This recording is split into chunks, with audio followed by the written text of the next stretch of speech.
जय हिंद दोस्तों। जैसे आपको पता है हम यूपी पीसीएस 2025 के लिए एंशियंट हिस्ट्री पढ़ रहे हैं, जिसमें हम वैदिक सभ्यता पढ़ रहे हैं।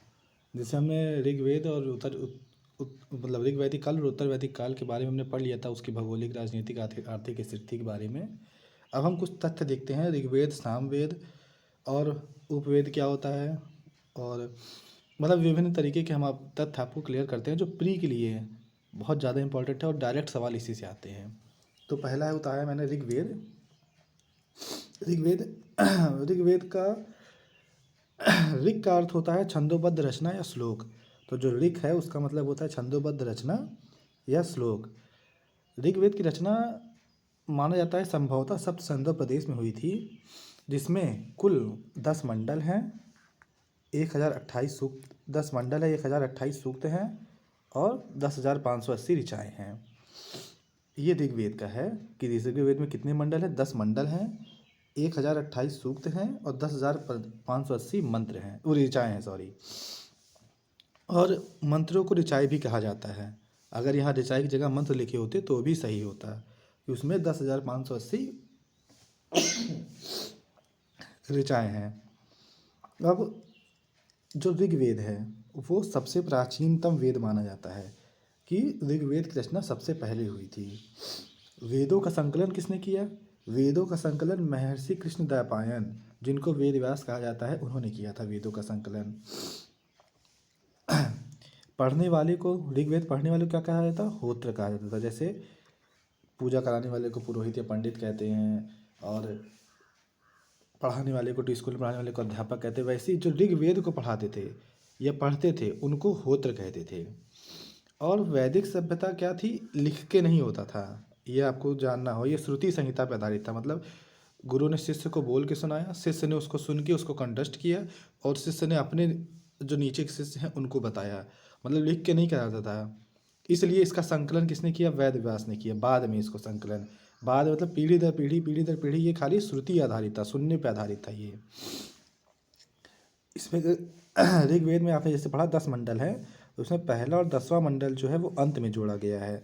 कौन सा? पहला और 10वां मंडल अंत में जोड़ा गया है। जो 10वां मंडल है उसी में आपको पुरुष सूक्त भी देखने को मिलता है।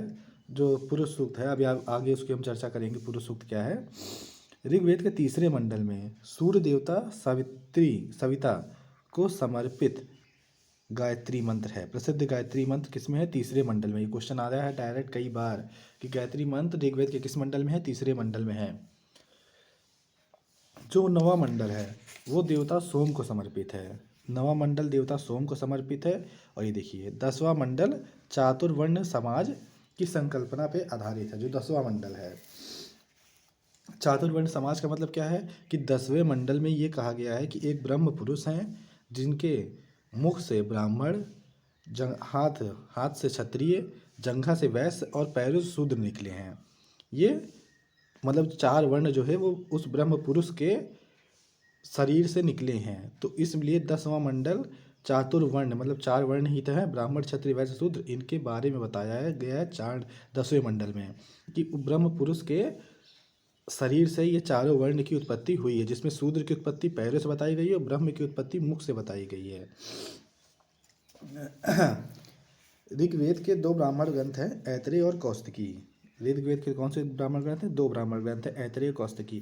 अब क्वेश्चंस ऐसे आते हैं कि ये पूछा जाएगा कि अनंत जलाद या पृथ्वी को घेरने वाले समुद्र का उल्लेख कहाँ पे है, कि वो मतलब किस ब्राह्मण ग्रंथ में किया गया है। और उसमें सारे वेदों के मतलब ऋग्वेद या सामवेद किसी का भी ब्राह्मण ग्रंथ का नाम दे देंगे और पूछा जाएगा किस ब्राह्मण ग्रंथ में है, तो आपको उसमें ऐतरेय लगाना है। तो ऐतरेय ब्राह्मण में क्या क्या है हमको देखने को मिलता है? ऐतरेय ब्राह्मण में हमें सोम यज्ञ का विस्तृत वर्णन देखने को मिलता है। ऐतरेय ब्राह्मण में सुना सेब आख्यान, मतलब सुना है और एक सेब थे, उनके बीच में जो बातें हुई हैं, संवाद हुआ है, वो आख्यान हमको देखने को मिलता है। ऐतरेय ब्राह्मण में हमें अतः अनंत जलाधि और पृथ्वी को घेरने वाले समुद्र का उल्लेख मिलता है। विभिन्न जो राज्य अभिषेक के समय जितने यज्ञ होते थे उनके बारे में हमको देखने को मिलता है ऐतरेय ब्राह्मण में। तो क्या क्या देखने को मिलता है? सोम यज्ञ देखने को मिलता है, जो सोम के लिए होता था, 9वां मंडल है ना सोम के लिए समर्पित, उसके लिए जो यज्ञ होता था उसको समर्पित मिलता है।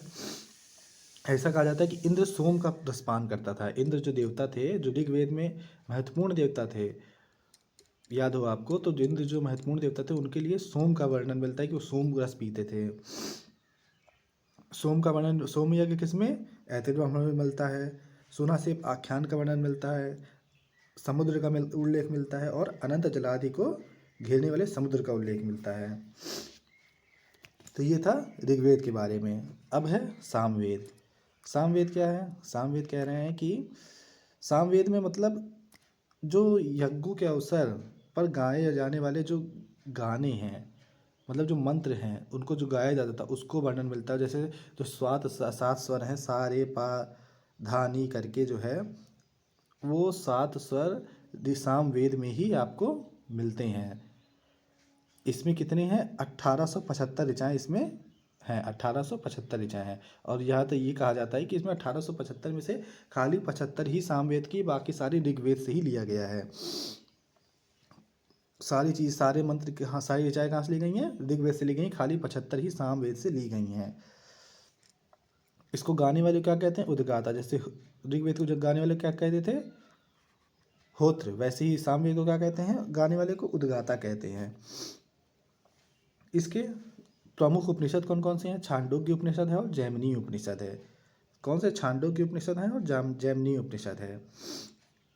और ब्राह्मण ग्रंथ कौन से हैं? पंचवीस और षड्वीस। दो ब्राह्मण ग्रंथ हैं इसके, पंचवीस और षड्वीस उपनिषद। छांदोग्य उपनिषद है और जैमिनी उपनिषद है। ये याद रखना है एक एक चीज़ कि सामवेद के ब्राह्मण ग्रंथ कौन से हैं? पंचवीस और षड्वीस। और उपनिषद कौन से हैं? छांदोग्य उपनिषद और जैमिनी उपनिषद। आरण्यक कौन से? आरण्यक मैंने आपको बताया था, जो जंगलों में जिनके बैठ के रचना की जाती थी उनको कहते हैं आरण्यक। जिनको इनको वन में लिखा जाता है, इनको वन पुस्तक भी कहते हैं आरण्यक को।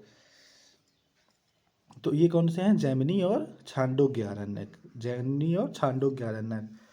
अब सामवेद में जो है, जो छांदोग्य उपनिषद है, वो सबसे प्राचीन उपनिषद कहा जाता है। सबसे प्राचीन उपनिषद छांदोग्य उपनिषद को कहा जाता है। इसी में हमको देवकी पुत्र कृष्ण का सर्वप्रथम उल्लेख हमें किसमें मिलता है? छांदोग्य उपनिषद में देखने को मिलता है। इसी में हमें प्रथम 3 आश्रम जो मैंने आपको बताए थे, कौन से? पहले एक वीडियो देखिएगा, उसमें तीनों आश्रम की, चारों आश्रमों की मैंने चर्चा की है। तो प्रथम 3 आश्रम इसमें हमको देखने को मिलता है छांदोग्य उपनिषद में। और ब्रह्म एवं आत्मा की अभिन्नता के विषय में, ब्रह्म और आत्मा की अभिन्न नहीं है, एक हैं, उसके विषय में जो संवाद हुआ है किसके बीच में? उद्दालक आरूढ़ी और उनके पुत्र श्वेत केतु के बीच में। उसका वर्णन भी हमको कहाँ देखने को मिलता है? सामवेद में देखने को मिलता है। और किस सामवेद की किसमें? छांदोग्य उपनिषद में। तो छांदोग्य उपनिषद बहुत इंपॉर्टेंट है, ये आपको याद रखना पड़ेगा कि सबसे प्राचीन पूछ लेता है कभी, कृष्ण का उल्लेख किस उपनिषद में है, उद्दालक आरूढ़ी और श्वेत केतु के बीच संवाद का वर्णन किस में है, ये सब डायरेक्ट क्वेश्चन आ सकते हैं। तो ये क्या था? सामवेद था। अब बचा कौन सा? यजुर्वेद और अथर्ववेद। ये मैं आपको कल बताऊंगा। आज इसके कुछ वेदों के कुछ और वो देख लेते हैं कि तथ्य क्या क्या है जो डायरेक्ट आते हैं। 6 वेदांग हैं। वेदांग कितने हैं? 6 हैं। वेदांग मतलब वेदांगों की रचना वेदों को समझने के लिए की गई थी। वेदांग की रचना उनको सरल भाषा में और लिखा गया था, जो किस में लिखे गए हैं? गद्य में लिखे गए हैं। किस में? गद्य में लिखे गए हैं, ये याद रखिएगा, गद्य में लिखे गए हैं। और वेदांग और उपवेद को हम मुख्यतः वेदोत्तर वैदिकोत्तर साहित्य कहा जाता है, क्योंकि वेदों के बाद लिखे गए थे, इसलिए इनको वैदिकोत्तर साहित्य कहा जाता है। किसको? वेदांग को और उपवेद को। तो वेदांग कितने हैं? 6। पहला कौन सा है? शिक्षा। शिक्षा उच्चारण विधि हमको शिक्षा में बताई गई है कि शिक्षा जो वेदांग है उसमें उच्चारण विधि की, कैसे मंत्रों को हमको उच्चारण करना है, क्या सही विधि है उस मंत्र को उच्चारण करने की। दूसरा कौन सा है? ज्योतिष। ज्योतिष में भाग्यफल देखने या पढ़ाने या इसके बारे में बताया गया कि भाग्यफल होता क्या है, कैसे करना है, ये सब ज्योतिष में है। कल्प में कर्मकांड की चर्चा की गई है। व्याकरण में शब्द उत्पत्ति की, शब्दों की उत्पत्ति कहाँ से हुई है, तो उसकी चर्चा किस में है? व्याकरण में। निरुक्त में क्या है? भाषा विज्ञान है। और छंद में चतुष्पदी है। तो कौन से 6 वेदांग हुए? शिक्षा, ज्योतिष, कल्प, व्याकरण, निरुक्त और छंद। ये 6 वेदांग है जो किसमें लिखे गए हैं? गद्य में लिखे गए हैं। अब 4 उपवेद भी आते हैं। इनका भी संबंध वेदों से ही माना जाता है, उपवेद का भी संबंध। और प्रत्येक वेद के अपने उपवेद थे। तो आयुर्वेद किसका उपवेद था? ऋग्वेद का। आयुर्वेद किसका था? ऋग्वेद का। इसमें चिकित्सा संबंधी ज्ञान आता है। इसमें चिकित्सा संबंधी ज्ञान आता है। और ऐसा एक उल्लेख कहीं मिलता है कि उपनिषदों में श्वेत केतु नामक आयुर्वेद के आचार्य का उल्लेख मिलता है। श्वेत केतु आयुर्वेद के आचार्य का उल्लेख मिलता है हमें। तो आयुर्वेद किसका उपवेद है? ऋग्वेद का। दूसरा है गंधर्ववेद। गंधर्ववेद किसका है? सामवेद का उपवेद है, जो संगीत तथा कला से संबंधित है। गंधर्ववेद। तीसरा है धनुर्वेद। धनुर्वेद यजुर्वेद से का उपवेद है, जो युद्ध कला से संबंधित है। चौथा है शिल्पवेद। शिल्पवेद अथर्ववेद का उपवेद है। इसमें शिल्प संबंधी कला का ज्ञान होता है। नाम से भी आपको पता चल रहा होगा, शिल्पवेद, धनुर्वेद, गंधर्ववेद, आयुर्वेद, ये सब आपको नाम से ही पता चल रहा होगा। तो हमने क्या पढ़ा? उपवेद, वेदांग, सामवेद, अथर्ववेद, सामवेद और ऋग्वेद, इसके बारे में हमने पढ़ा है। कल हम पढ़ेंगे कौन सा? यजुर्वेद और अथर्ववेद, और कुछ और तथ्य देखेंगे। तब तक के लिए पढ़ते रहिए, रिवीजन करते रहिए। जय हिंद, जय भारत।